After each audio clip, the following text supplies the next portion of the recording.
don't care how far you can throw it. I need to know you're going to hit the receiver down the field. So the same thing is true with investing. Generally speaking, you job number one, hold on to the ball.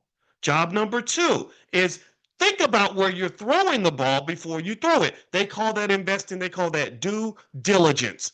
If half of us were able to do due diligence in our relationships, instead of picking the girl with the biggest booty or the man who's got the nicest penis or whatever it is that people use to pick their relationships, then black wealth would go up by $5 trillion because we would actually be able to marry and date people who make our lives better instead of trying to marry and date people who ruin everything and cost us all of our wealth at the same time.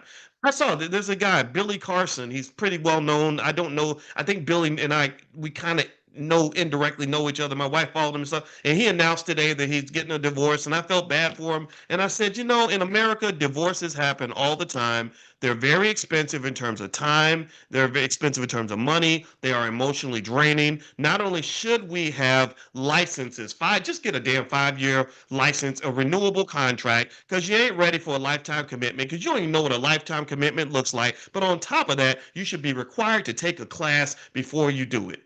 If you don't take a class before you do it, then chances are you're not going to make it. You're just not going to make it. You need to take a class that's going to teach you how to be patient. You need a class that's going to teach you how to communicate with the opposite sex. You're going to have to take a class that's going to teach you how to have humility. You're going to have to take a class that's going to teach you about what it's really like to be married instead of the fairy tale somebody fed you. You're going to have to take a class to learn how to put your ego to the side. You're going to have to take a class to know how to properly raise children. If people did that, then they wouldn't be crashing the car so often. I'm tired of going to people's weddings where they tell everybody that spent all this damn money, took all this time. I done flew to Puerto Rico and it cost me $2,000 to do it. And then you tell me 9 months later that you couldn't make it. I'm like, what did you think you were signing up for, dude?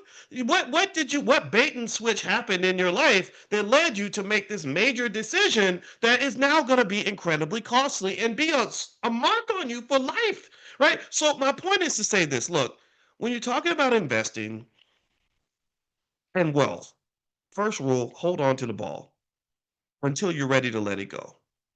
Don't just flip it around, give it to the defense. You're going to lose the game that way. Number two, be ready to throw the ball when the time is right.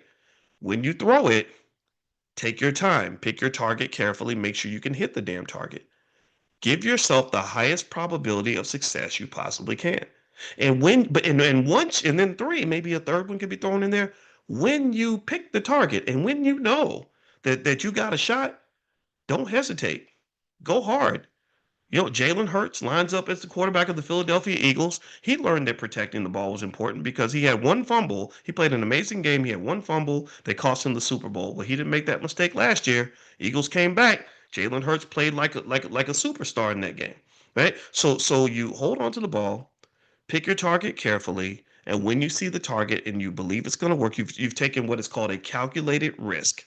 That is when you know you have a good shot at it working. You can't sit back in fear. If you hesitate, just like in sports, you hesitate too long, you're going to mess up. You're going to end up missing the shot or missing the target or throwing an interception. You got to go ahead and go for it. And then accept the fact that you're going to make mistakes. That's the other thing that really analogizes investing to sports. You're going to have times where you mess up. It's okay. You got to keep going.